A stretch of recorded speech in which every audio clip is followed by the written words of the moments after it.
مجھے میرے رب کے در پر لانے والی چیز دعا تھی۔ دعا میں ایک الگ ہی تاثیر ہے، اسی لیے تو اسے عین عبادت کہا گیا ہے۔ دعا کرنے والا دل نرم کر دیا جاتا ہے۔ جب ہم دعا کے لیے ہاتھ اٹھاتے ہیں تو ہمارے دل میں یقین اور ایمان کا اضافہ کیا جاتا ہے۔ کیوں دعا کرنے والے میں اخلاص ہوتا ہے۔ دعا کرنا مالک کے سامنے بندے کی بے بسی کا اعتراف ہے۔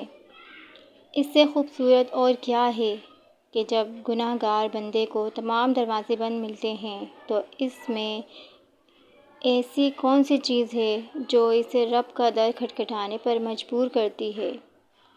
وہ ہے ایمان، رب کے بادشاہ ہونے کا یقین، اور پھر یہی کامل یقین تو ہے جو اللہ کو پسند آ جاتا ہے۔ طلب دے کر وہ بندے کو دعا کا راستہ دکھاتا ہے اور پھر دعا کے راستے سے اپنے مزید قریب کر لیتا ہے۔ پھر دعاؤں میں اضافہ ہونے لگتا ہے۔ دعاؤں میں جہاں بس دنیا کو مانگا جاتا تھا وہاں بندہ سب سے پہلے اللہ کو مانگنے لگتا ہے۔ آہستہ آہستہ دل کی کیفیت کو بدلا جاتا ہے۔ جب انسان روز اپنے خالق سے گفتگو کرتا ہے تو اس گفتگو کا جواب اس کے کلام میں ڈھونڈنے لگتا ہے۔ پھر نمازوں میں سکون ملنے لگتا ہے۔ دنیا کے رنگ بندے سے اترنے لگتے ہیں۔ اس پر اللہ کی محبت کا رنگ چڑھنے لگتا ہے۔ دعا میں دنیا بھی مانگی جائے تب بھی اس عبادت میں اتنی برکت ہے کہ یہ ہدایت کے راستے تک لے جاتی ہے، اور جب بندہ اپنے رب کی طرف سے صراط مستقیم پا لیتا ہے تب اس کی ہر خواہش پوری کر دی جاتی ہے، کیونکہ رب العالمین کے در سے کوئی سوالی محروم نہیں جاتا۔ جو چیز ہم مانگتے ہیں اللہ تعالیٰ سے اللہ کو پہلے سے ہی معلوم ہوتا ہے۔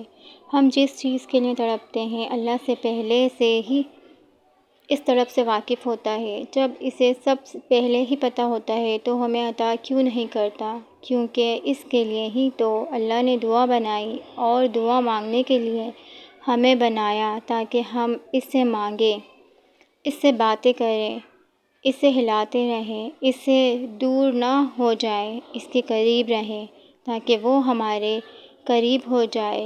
ہم اس سے مانگیں اور انہی باتوں میں ہمارا ذہن الجھا کر اس چیز سے ہمارا ذہن ہٹا دیتا ہے جو ہمارے لیے اچھی نہیں ہوتی۔ اللہ اس لیے اپنے بندے کی دعا قبول نہیں کرتا کیونکہ وہ جانتا ہے کہ میرے بندے کے لیے یہ چیز صحیح نہیں ہے۔ ماں اپنے بچے سے اتنی محبت کرتی ہے مگر اس کے باوجود بھی وہ بری چیزوں سے اپنے بچے کو روکتی ہے، تو اللہ تو 70 ماؤں سے بھی زیادہ ہم سے محبت کرتا ہے۔ وہ کیسے ہمیں بری چیزوں سے نواز دے گا، بری چیزیں ہمیں عطا کرے گا۔ اللہ تعالیٰ اپنے بندے کو اپنے قریب لانے کے لیے آزماتا ہے، دکھ سے آزماتا ہے، تکلیف سے آزماتا ہے۔ جو وہ چاہتا ہے اس کا بندہ اس چیز کو عطا نہ کر کے آزماتا ہے کہ میرا بندہ میرے قریب ہو جائے۔ ہم بار بار دعاؤں میں ایک ہی چیز مانگ رہے ہوتے ہیں مگر ہمیں نہیں معلوم ہوتا کہ ہمارے حق میں وہ بہتر ہے یا نہیں، مگر ہمارا رب سب جانتا ہے کہ کیا چیز ہمارے حق میں بہتر ہے اور کیا چیز نہیں۔ وہ ہمیں وہی عطا کرتا ہے جو ہمارے حق میں بہتر اللہ ہمیں وہی عطا کرتا ہے جو ہمارے حق میں بہتر ہوتا ہے۔ وہ ہمیں دکھ دے کر بری چیزوں سے دور کرتا ہے تاکہ ہم اس کے قریب آ جائیں، ہم دعاؤں میں اسے یاد کریں اور آہستہ آہستہ ہم ہر بری چیز کو اپنے ذہن سے، اپنے دل سے نکال دیں، دنیا کی خواہشات کو اپنے دل سے نکال دیں۔ جب بندہ اپنے اللہ کے قریب ہو جاتا ہے اور دنیا کی خواہشات اس کے دل سے نکل جاتی ہیں تو اللہ تعالیٰ اس کو وہ بھی عطا کرتا ہے جو اس نے کبھی سوچا بھی نہیں ہوتا۔ اللہ تعالیٰ اس کو ہر ایک نعمت سے نواز دیتا ہے۔ اللہ تعالیٰ اپنے بندوں سے بہت محبت کرتا ہے۔ اللہ اپنے بندوں کے ہاتھوں کو کبھی خالی ہاتھ نہیں لوٹاتا۔ وہ بادشاہوں کا بادشاہ ہے، اس کے خزانوں میں کوئی کمی نہیں ہے۔ وہ ایک لمحے میں آپ کو سب کچھ عطا کر سکتا ہے، لیکن وہ اپنے بندے کو آزماتا ہے اور چاہتا ہے کہ میرا بندہ میرے قریب ہو جائے، مجھ سے دعائیں مانگے، مجھ سے باتیں کرے۔ اللہ تعالیٰ ہر انسان کو اپنے زمان میں رکھے۔ آمین ثم آمین۔